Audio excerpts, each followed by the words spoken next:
You know what's depressing? Aside from the fact the Fallout show is canon, knowing that you were going to have to wait until we actually live in Fallout with World War III going hot to actually be able to play the next Fallout game. Yeah, I have to admit that was kind of depressing. But there's good news because the Fallout show became so popular. It brought a lot of people into playing the games. 5 million at one point across 1, 2 Tactics, 3 New Vegas, and 4 and 76. You know, the deformed family member that we don't talk about because he ain't right, so we don't talk about it.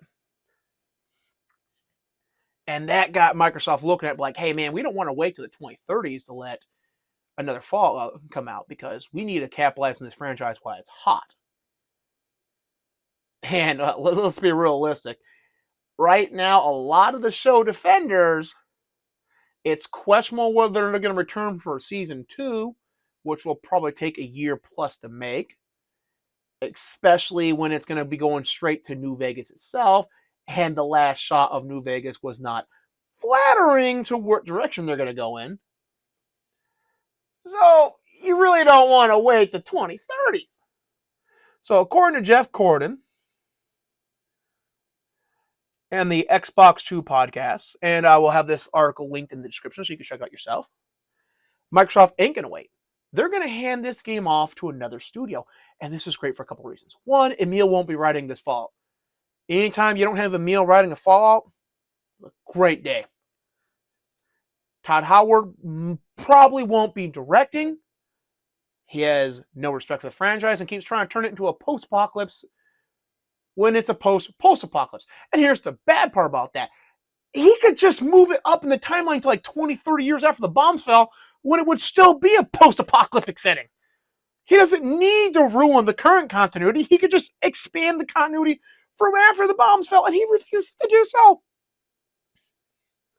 Meanwhile, modders make Frost and do so, and everyone loves it. Now, the greatest part of this, it will probably not be in Gamebryo 7, aka Creation. Likely, we're going to see a Fallout made in Unreal. Now imagine climbing into a tall building, looking out across the wasteland, and actually being able to see the textures off in the distance. For those that are like, what's the big deal about that? In Starfield, you can get an apartment in New Atlantis, and you can look out across the landscape, and the textures don't render. Because the Gamebryo engine is a crappy engine. Moving away from it will be a fantastic addition to the franchise. And if they move away from it, that brings up the question of whether or not Sarah Bonds and Matt Booty, who now run ZeniMax, will allow Bethesda to keep making games in the Gamebryo engine. I can honestly see Bethesda being forced to switch over to Unreal. I can see it. Gamebryo offers no real advantages. It's not a good engine. So Microsoft's either going to have to pour a ton of money into having their software engineers fix up the Gamebryo engine to actually be a competent engine, or they're going to switch Bethesda over. One of those two. But hey, there's the great news. Thanks for tuning in. Hit that like button. Subscribe. And I'll see you in some of my live streams. Peace out.